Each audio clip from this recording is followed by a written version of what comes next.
My name is Alma, and I'm 57 years old. Cooking has always been how I express my love. For my son Jackson's 30th anniversary party, I spent 20 hours preparing our family's treasured recipes. My heart poured into every dish, just as it had throughout his childhood. But that evening, standing in the shadow of his grand home, I overheard words that shattered something inside me. "Don't worry about my mom's cooking," he laughed to his friends. "If no one eats it, we'll feed it to the dogs." Before I tell you how I handled this heartbreaking moment, let me know where you're watching from today. If you've ever felt unappreciated by someone you love, tap that like button and subscribe to join our community of healing. Cooking runs through my veins like the Mississippi through Louisiana. Growing up in the South, I watched my grandmother transform simple ingredients into meals that brought our family together across 3 generations. Standing on a wooden stool beside her worn stove, I absorbed not just recipes, but the understanding that feeding people is an act of love in its purest form. When Jackson came along, I was just 27 and suddenly on my own. His father decided parenthood wasn't his calling and disappeared before Jackson's first birthday. Those early years were tough, working 2 jobs while raising a curious little boy with big dreams. But no matter how tired I was, I always cooked from scratch. Money was tight, but love was abundant, served up in homemade chicken pot pies and birthday cakes shaped like dinosaurs. "Mama, your cooking is the best in the universe," little Jackson would declare, his face smeared with my signature chocolate pecan pie. Those words fueled me through exhaustion and doubt. I remember the countless nights I stayed up preparing his lunch for the next school day, adding little notes on napkins. The mornings I woke at dawn to make his favorite blueberry pancakes before big tests. The weekends spent teaching him how to properly knead dough for his favorite cinnamon rolls. As Jackson grew older, his ambitions grew too. He was brilliant, first in his class through high school. When he got accepted to law school, I took on extra shifts at the hospital cafeteria where I worked. My hands ached from long hours cooking, but my heart swelled with pride. We celebrated every milestone with my cooking. His graduation from law school, passing the bar exam, landing his first position at a prestigious Chicago firm. That's when things began to change. Gradually at first, so subtle I barely noticed. The phone calls became shorter. The visits home less frequent. When he did visit, he'd mention new restaurants with unpronounceable menu items. The boy who once licked his plate clean after my pot roast now picked delicately at my home cooking, mentioning something about refined palates and contemporary cuisine. Then came Stephanie. Beautiful, sophisticated Stephanie from a family with old money and older connections. She wore pearls to Sunday brunch and referred to my kitchen as quaint.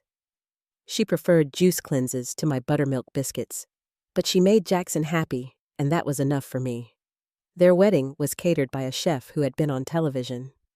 My contribution, a display of family heritage cookies, was placed in the back corner of the reception. Still, I smiled and welcomed her into our small family. When Jackson called about their anniversary party, my heart leapt. "We're having a gathering at the house, about 50 people," he said. "It's our anniversary and a celebration of my partnership at the firm." "I'll bring food," I immediately offered, already mentally planning the menu. There was a slight pause. "You don't need to go to any trouble, Mom. We're having it catered." "Nonsense," I insisted. "Your favorites don't take any trouble at all." Another pause. "Well, if you want to bring something small, that would be fine." Something small. This was my son's 30th anniversary and his partnership celebration. There was nothing small about my pride, my love. So I decided to prepare not just one dish, but a feast. Despite my arthritis flaring up, my fingers swollen from decades of work, I spent 3 days preparing. I woke at 4 in the morning on the day of the party, my kitchen coming alive with the sense of childhood. Fried chicken, the way his grandma taught me. Mac and cheese with the perfect crust. Collard greens simmered with the ham hock. Sweet potato pie with the secret ingredient. Green bean casserole. Cornbread just crisp enough around the edges. Banana pudding layered with vanilla wafers. All his favorites from growing up. By the time I finished packing everything into my 15-year-old sedan, my back ached and my feet throbbed. But as I made the hour-long drive to Jackson's suburban mansion, all I felt was joy. My boy was successful. He was happy. And I was bringing a taste of his roots to celebrate all he'd become. If I'd known what was waiting for me, perhaps I'd have turned around halfway there. But love makes fools of us all. Sometimes, doesn't it? I arrived at Jackson and Stephanie's house at 4 p.m, 2 hours before the party was set to begin. Their home sat at the end of a winding driveway, 3 stories of modern architecture with large glass windows that reflected the perfectly landscaped gardens. So different from the modest 2-bedroom ranch house where I'd raised Jackson. My car looked out of place among the luxury vehicles already parked in the circular driveway. Delivery vans and catering trucks lined the service entrance. I parked and began the process of unloading my containers, making 3 trips from car to front door each time, balancing stacks of Tupperware and foil-covered dishes. On my 3rd trip, the heavy oak door swung open. Stephanie stood there in a sleek black dress, her blonde hair swept into an elegant updo, pearl earrings catching the late afternoon sun. "Alma," she said, her smile not quite reaching her eyes. "You're early." "Thought I'd come help set up," I replied, shifting the weight of the containers in my arms. She glanced at my burden, a flicker of something, annoyance, embarrassment, crossing her features. "You brought food." "Of course," I smiled, trying to mask my confusion. "Jackson's favorites for his special day." She hesitated before stepping aside. "The kitchen is rather busy right now with the catering staff." As I stepped into their marble-floored foyer, I got my first glimpse of the party preparations. The house had been transformed. Floral arrangements taller than me stood on pedestals. A string quartet was setting up in the corner of the great room. Waitstaff in black and white uniforms moved efficiently through the space, carrying trays of what looked like miniature works of art, tiny food sculptures too pretty to eat. "We've gone with a Mediterranean theme," Stephanie explained, leading me toward the kitchen. "The caterer trained in Barcelona." My heart sank a little, but I kept my smile fixed in place. I'd brought Southern comfort food to a Mediterranean-themed party. Still, I reminded myself this was about Jackson, not about matching some theme. The kitchen was a scene of coordinated chaos. A chef in a pristine white coat directed a team of assistants. Platters of food I couldn't identify covered every surface. Something was being torched with a small flame. Something else was being sprayed with what looked like gold dust. The chef looked up as we entered, his eyes immediately going to my containers. His expression remained professional, but I recognized the dismay. "This is Jackson's mother," Stephanie explained. "She's brought some family dishes." The chef nodded politely. "How lovely.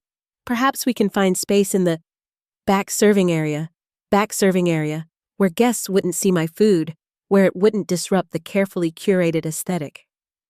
"Actually, I thought these could go on the main table," I said, trying to keep my voice light.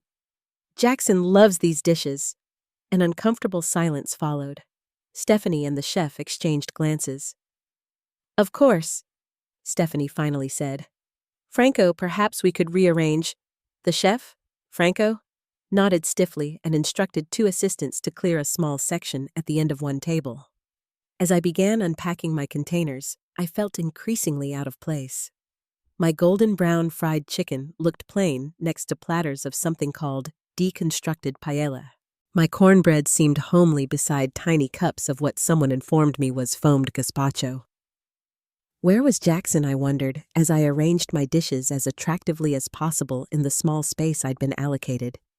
Surely he'd be happy to see what I'd brought. I found him in the great room, surrounded by a group of people in expensive-looking attire. He was wearing a tailored suit I'd never seen before, his hair styled differently than usual. For a moment, he looked like a stranger. "Mom," he said when he spotted me breaking away from the group. "You made it."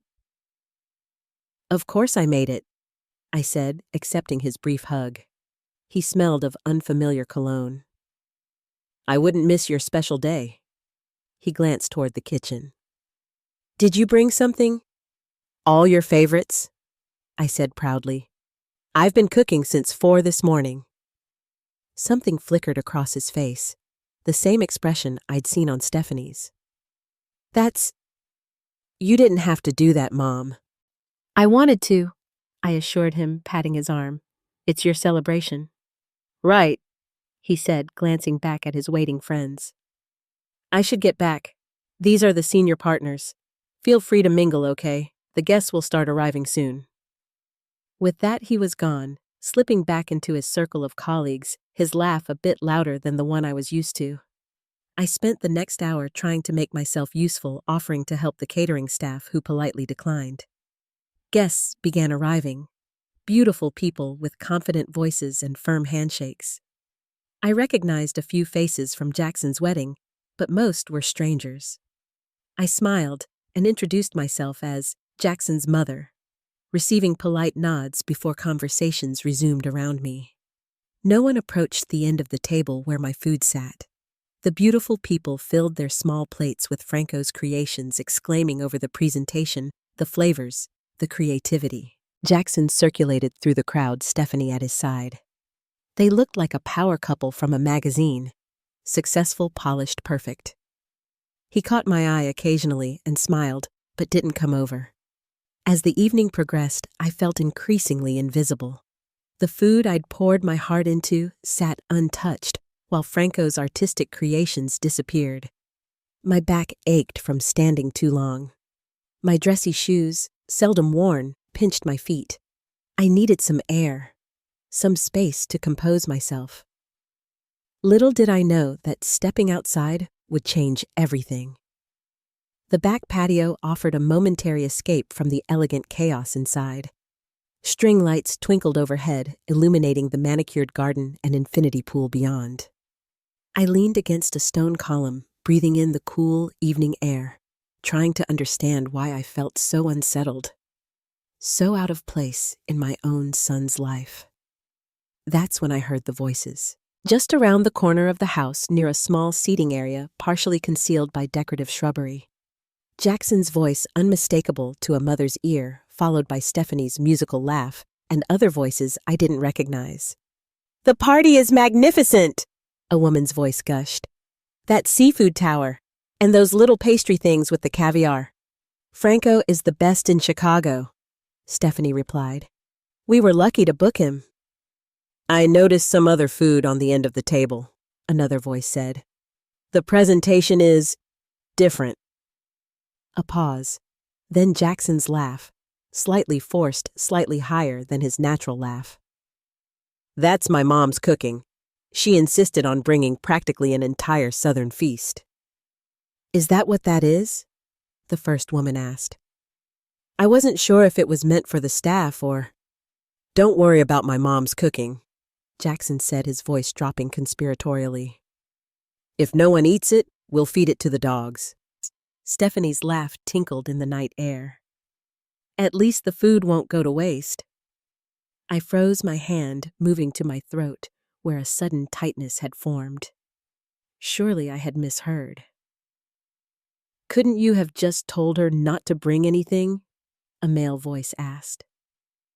Jackson sighed, and I could picture him running his hand through his hair, the way he did when frustrated. "You don't understand. She's stuck in the past. It's easier to let her do it and deal with it later." "Well, at least keep her away from the Williamsons," Stephanie added. "You know how she gets when she starts telling those stories about your childhood in that little house." "God, yes," Jackson agreed. "She doesn't understand that things are different now. This isn't a church potluck." More laughter. Then the conversation shifted to someone named Barton and his recent divorce. I remained frozen in place, their words reverberating in my head like physical blows. Feed it to the dogs. Stuck in the past. Keep her away. 20 hours of cooking. 40 years of loving. All of it reduced to an embarrassment, a joke. And in that moment, something crystallized within me. A lifetime of putting others first. Of making myself small to make room for Jackson's big dreams. Suddenly seemed foolish. The pain was acute, but through it came clarity. I thought about all the nights I'd gone to bed hungry, so Jackson could have seconds. The vacations never taken, so tuition could be paid. The dates never gone on because raising him alone took all my time, all my energy, all my love. The early years standing in the grocery store, calculating to the penny what I could afford, putting back the can of coffee so he could have fresh fruit. The teenage years working overtime to buy the brand of jeans all the kids were wearing so he wouldn't feel different less than. The college years, when I'd drive 3 hours each way every other weekend to deliver home-cooked meals to his dorm, ensuring he had good food while studying. The law school graduation, when I'd spent a month's worth of tips on a new dress so I wouldn't embarrass him at the ceremony. And now he was embarrassed by me anyway.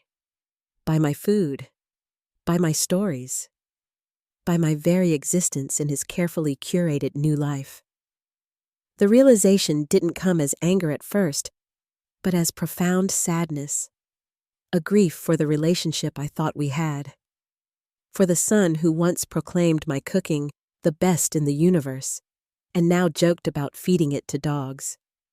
I straightened my shoulders and wiped a tear I hadn't realized had fallen.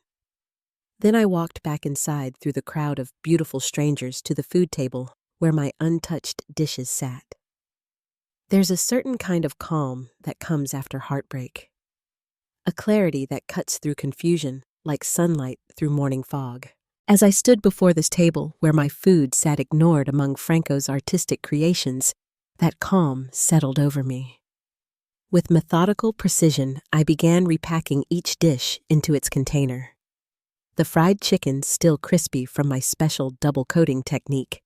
The mac and cheese with its perfectly browned top. The collard greens Jackson used to request every birthday. Each item wrapped with care just as I had prepared them with care. A young waitress noticed me first. She approached hesitantly, her black uniform pristine. "Ma'am, is everything okay? Did you need help with something?" I smiled at her. Young, probably working this job to pay for college just like I had once worked catering gigs. "No thank you, sweetheart. I'm just packing up my food." "But the party's still going," she said, confusion evident in her voice. "Yes," I replied simply. "It is." She watched for a moment longer, then nodded slightly as if understanding something beyond my words and moved away. I continued my task, sealing containers, stacking them neatly. My movements were calm, deliberate. People began to notice, curious glances from guests, raised eyebrows from the catering staff. But no one else approached. Perhaps there was something in my expression that kept them at bay. It took 3 trips to carry everything back to my car. On the second trip, I noticed Jackson watching from across the room, champagne flute in hand, a slight frown creasing his forehead. He made no move to approach, continuing his conversation with a silver-haired man in an expensive suit. On my third trip back inside, he finally intercepted me. "Mom," he said quietly, steering me into a side hallway away from guests. "What are you doing?" I looked at my son, this stranger in an Italian suit with styled hair and a practiced smile. "I'm taking my food home, Jackson." "But why, the party's in full swing? People might want to try it later." I met his eyes directly. "No, they won't. And I won't leave my food where it's not valued." His expression shifted confusion, giving way to alarm. "What are you talking about?" "I heard you outside, son, about feeding my cooking to the dogs." His face flushed, then paled. "That was just a joke, Mom. I didn't mean anything by it." "Jokes contain truth," I said softly.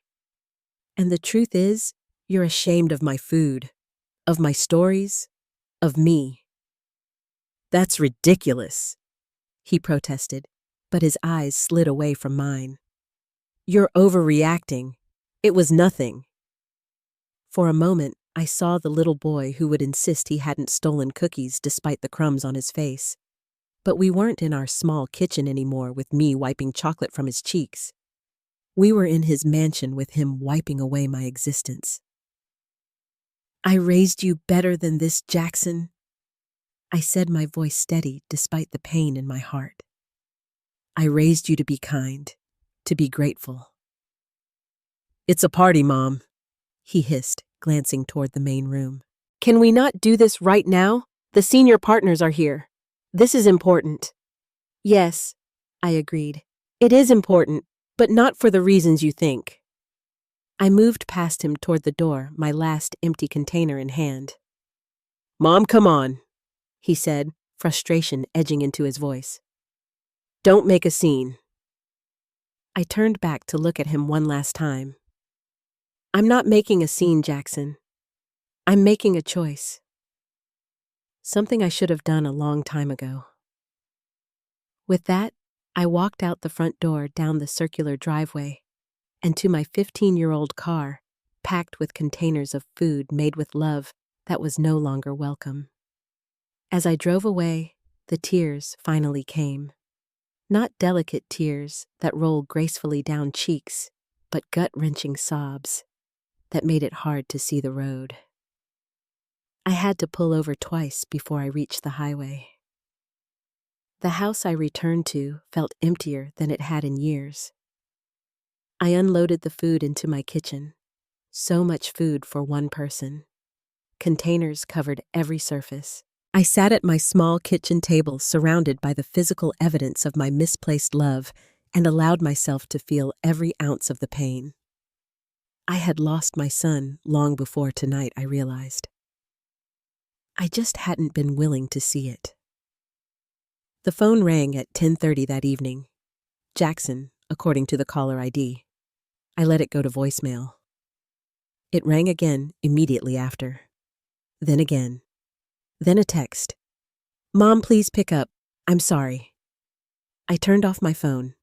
What do you do with enough food to feed 50 people and a heart broken into just as many pieces? You reach out to the one person who's seen you through everything. Dorothy, it's Alma.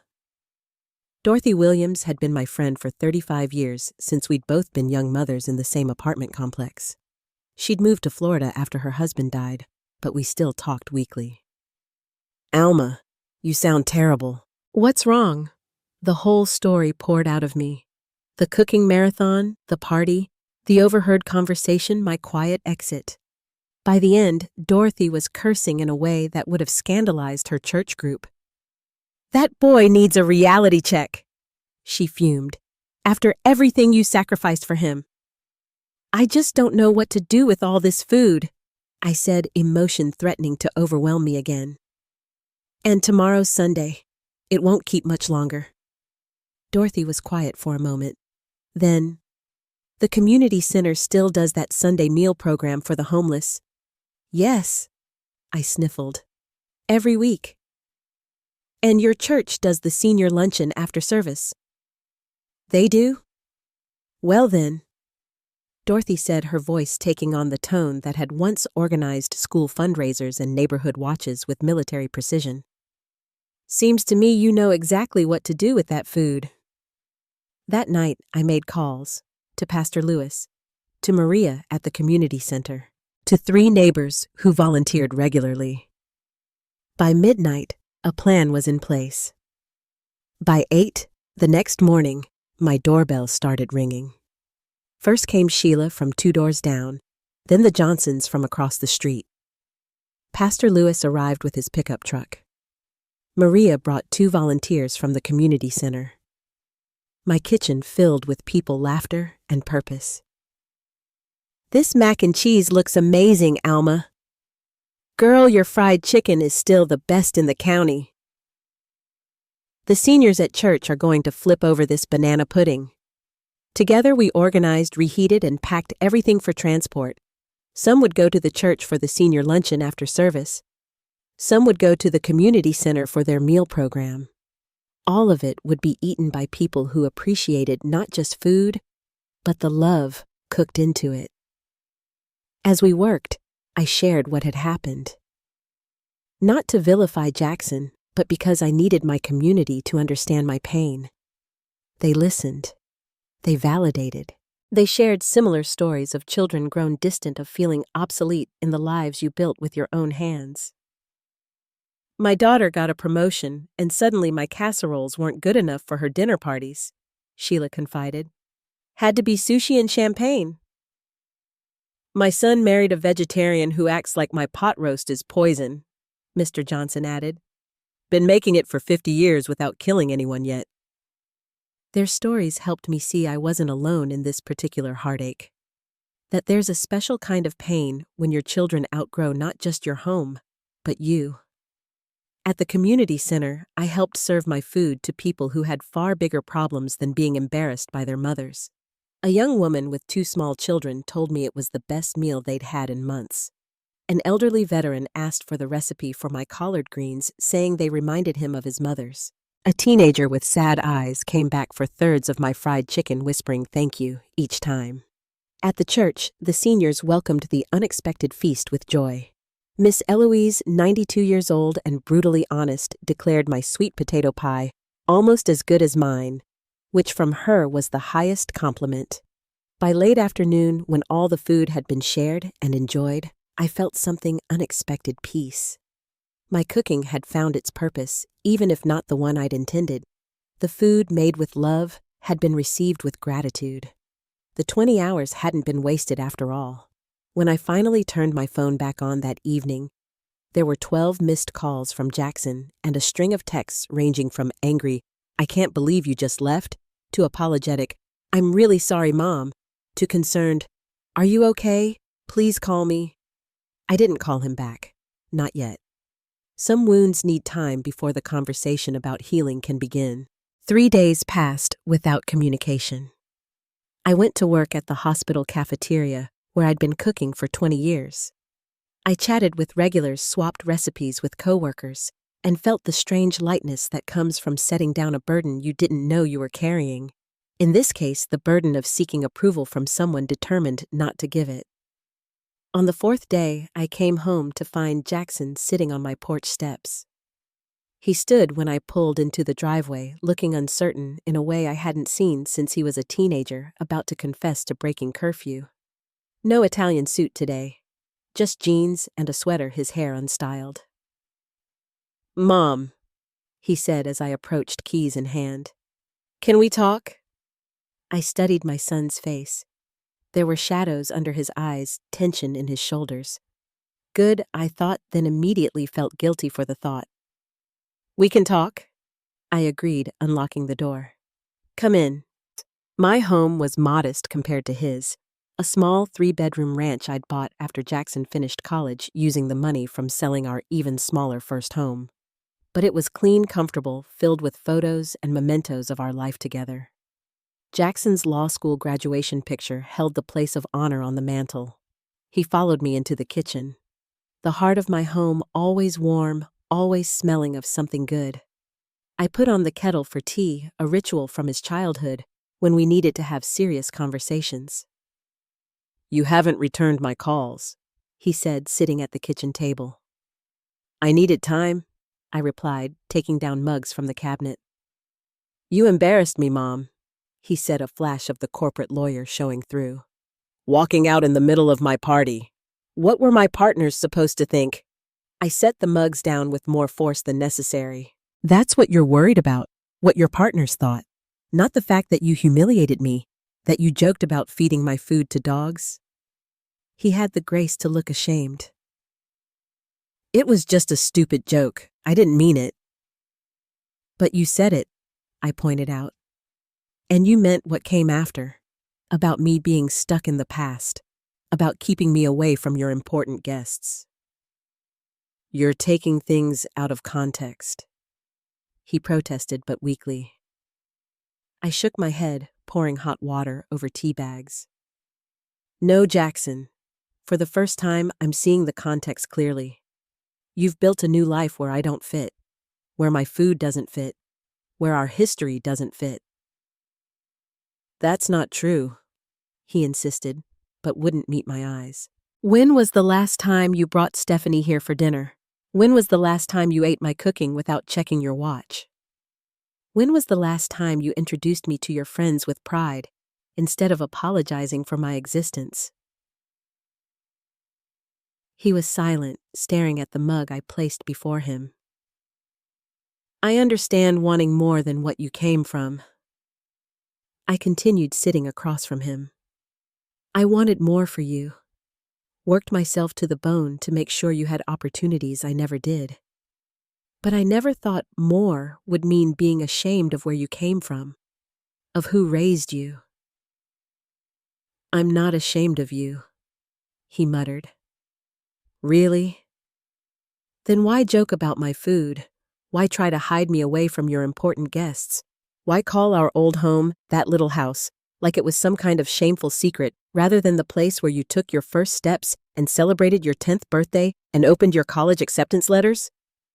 His jaw worked emotions playing across his face. It's complicated. Explain it to me, I said. I'm not as sophisticated as your new friends, but I'm not stupid. He sighed, running a hand through his hair. It's different in my world now, Mom. There are expectations, standards. Everything is a test. How you dress, where you vacation, what you serve at parties. Stephanie's family has connections everywhere. Her father got me the interviews at the firm. Her mother sits on boards with the wives of half my clients. So you needed to impress them, I said. And I didn't fit the image. You make it sound so cold. Wasn't it? He looked away. I didn't mean to hurt you. But you did, I said simply. And not just at the party. It's been happening for years.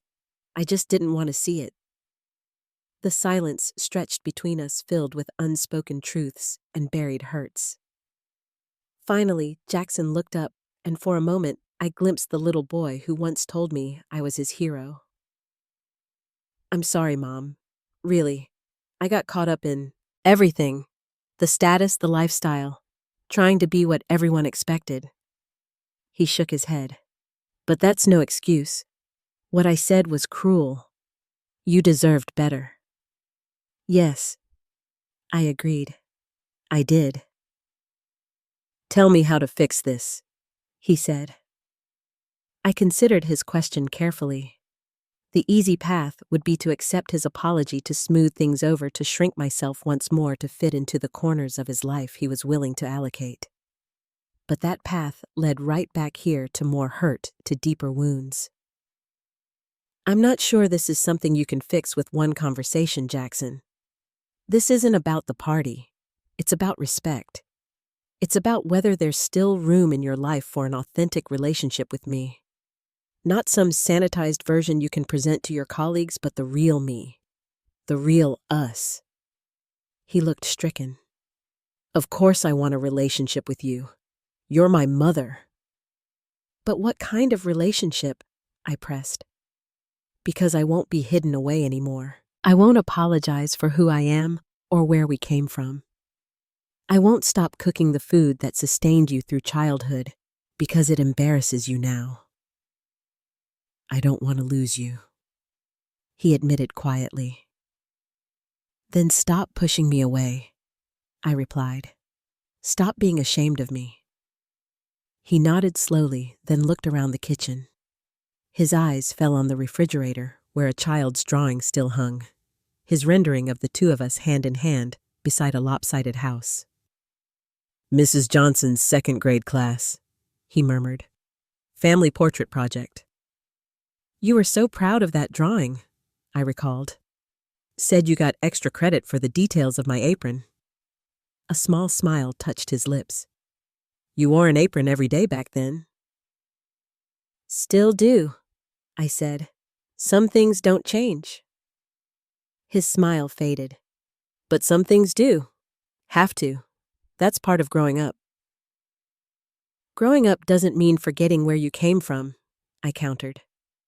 It doesn't mean rejecting the hands that carried you.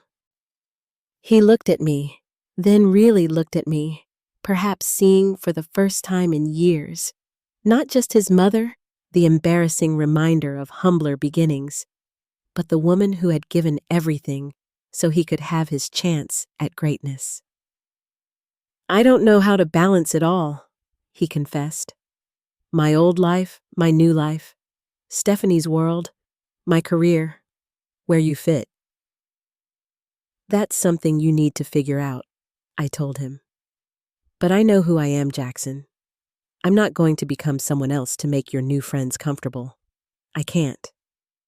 He nodded slowly. I understand. He hesitated, then asked, What did you do with all the food? Shared it with people who appreciated it, I said. The community center, the senior lunch at church. That was kind of you. It wasn't about kindness. It was about dignity, both theirs and mine.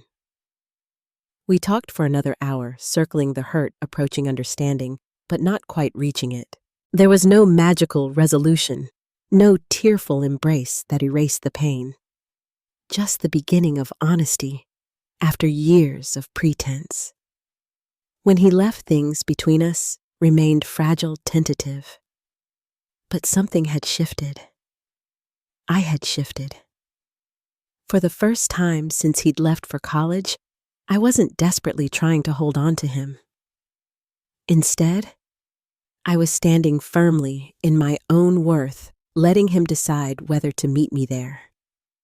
I didn't know if he would, but I knew I would be okay either way. 1 month later, I was hosting a Wednesday night dinner at my home for volunteers from the community center. What had started as a one-time sharing of party leftovers had evolved into a weekly tradition. Each Wednesday, 6 to 8 volunteers would gather at my table to enjoy a home-cooked meal and discuss the center's needs and plans. These dinners had become the highlight of my week. I'd met people from all walks of life. A retired school teacher, a young paralegal, a former chef now battling multiple sclerosis, a college student far from home. They appreciated not just my cooking, but my stories. They laughed at my jokes. They asked for recipes and returned the following week with tales of culinary disasters and triumphs. In short, they valued what I offered without condition or apology. We were just sitting down to a meal of chicken and dumplings when the doorbell rang. "Are we expecting someone else?" asked Maria, the center's coordinator. "Not that I know of," I replied, rising to answer the door. Jackson stood on my porch, a bottle of wine in hand. Beside him was Stephanie, looking uncomfortable but determined. "Mom," he said, "I hope we're not interrupting. I tried calling, but it went to voicemail." "I silenced my phone during dinner," I explained, surprise making my voice higher than usual. "We're having the community center volunteers over tonight." Jackson nodded. "I remember you mentioned that last time we talked." He hesitated. "Can we join you?" We brought wine, and Stephanie made her family's tiramisu for dessert. I looked at Stephanie, who offered a tentative smile. "It's an old Italian recipe," she said, "from my grandmother." Something in her tone, a hint of uncertainty, a desire for approval, caught me off guard. This wasn't the confident socialite I was used to seeing. "Of course," I said, stepping back. "We'd love to have you both. We're just getting started." The dinner that followed was nothing short of surreal. Jackson and Stephanie squeezed in at my modest table among volunteers in jeans and t-shirts. Jackson, still in his work suit, rolled up his sleeves and passed the breadbasket.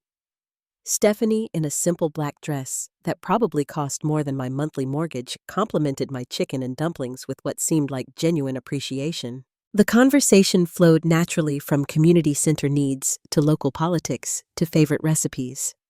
Jackson shared stories from his childhood that made everyone laugh, including a disastrous attempt to surprise me with breakfast in bed that ended with the fire department visiting. "She still ate the burned toast?" he recalled, smiling at me across the table. "Said it was delicious."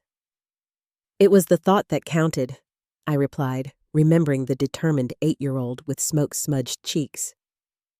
Alma's always been generous that way, said Dorothy, who had moved back from Florida the previous week, claiming she missed real seasons, but really I suspected wanting to be closer after everything that had happened. Remember when the Jensen boy crashed his bike into your garden and ruined those tomato plants you'd been babying all summer? You made him lemonade while he cried about it. Those were prize-winning better boys. I laughed. But he was more bruised than they were. I noticed Stephanie watching these exchanges with curious eyes, as if observing a foreign culture, but not with disdain, with interest. After dinner, as everyone helped clear the table, Jackson pulled me aside. I've been doing a lot of thinking, he said quietly. About what you said, about respect, about not being ashamed of where I came from. And, I prompted when he paused. And you were right, he admitted.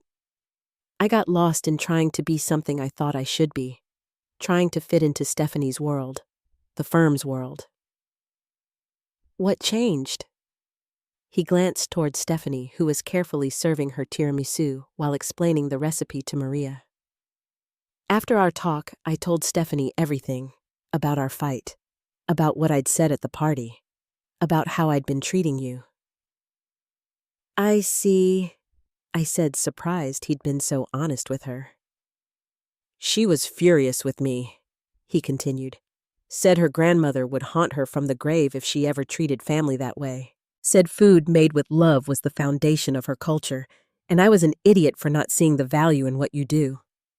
I raised an eyebrow, reassessing Stephanie. We've been talking a lot, Jackson went on.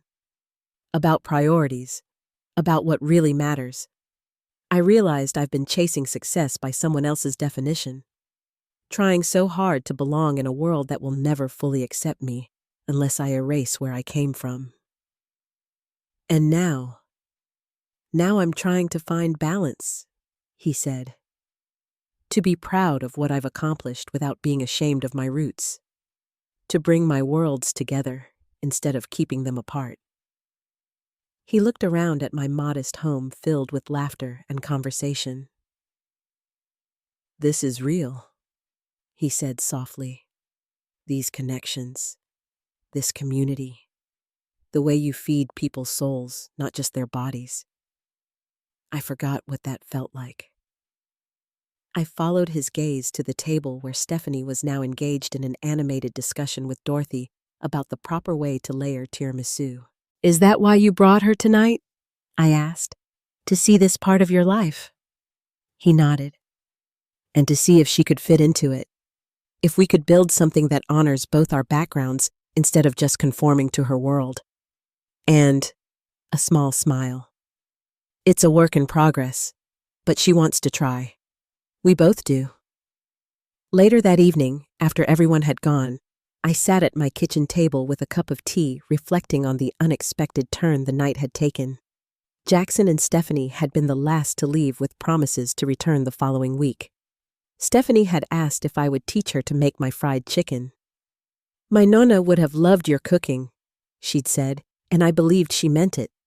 I didn't harbor any illusions that one dinner had fixed everything. The hurt was still healing, the trust still rebuilding. Jackson's world was still different from mine in many ways. There would be missteps and old patterns to overcome, but something fundamental had shifted. I had stood in my truth and refused to be diminished. And in doing so, I had created space for a more authentic relationship, not just with Jackson, but with myself. My cooking, my home, my stories. They weren't embarrassments to be hidden away. They were gifts to be shared with those who valued them. Sometimes that meant finding new people to feed. And sometimes, if you're fortunate, it means the people you've always loved find their way back to your table with new appreciation. 2 months later, Jackson and Stephanie hosted another party at their home. This time, the invitation specifically requested that I bring my famous fried chicken and banana pudding. This time, my dishes were placed prominently on the main table. This time, I overheard Jackson telling a colleague, "My mother taught me that food made with love tastes better than anything a professional chef can create." And while not every guest appreciated my Southern cooking, many did. More importantly, my son was no longer ashamed to claim it, and me, as his own. Sometimes, the greatest act of love is standing firm in your own worth. Sometimes, walking away is what brings people back. And sometimes, the food we make nourishes more than bodies. It feeds connections that sustain us through all of life's seasons. Have you ever had to stand up for yourself with someone you love? How did you balance setting boundaries with maintaining relationships? Share your experiences in the comments below. If this story resonated with you, please hit that like button and subscribe to hear more reflections on family dignity and the courage to be authentically yourself. Thank you for joining me on this journey of healing and self-discovery. Until next time, remember that your worth is not determined by others' ability to recognize it.